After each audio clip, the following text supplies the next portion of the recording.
Good afternoon. Welcome to the 36th day of the scripture writing study on surrender for the year 2026. We are on February 5th, and today's scripture is John 5:30. And you can see my chicken scratch note card in my notebook.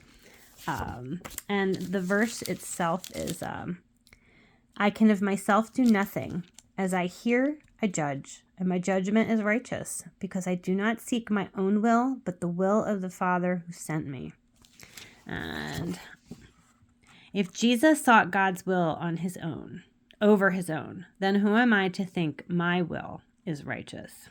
So I think about this a lot because Jesus, was God, right? But he was God in the flesh. And so the flesh creates its own will. I really believe that. And I don't think that most of us purposely put ourselves above God. I think that some of us might, but most of us probably don't. We don't even realize it because our flesh is so overwhelming. Like, we are convinced by our experiences in the world that we have a strong will and we should enact. We're so strong. We should be doing this. We should be doing that, right?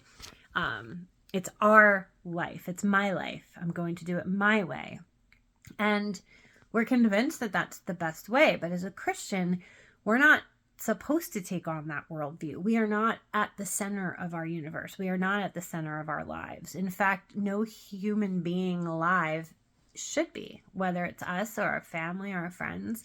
It shouldn't be any objects. It shouldn't be anything at all but God, but Jesus at the center of our world. And yet we continually choose, whether it's consciously or not, to, exert our own will over the will of God. Now, I don't know about you, but before, I had a dark night of the soul back in April.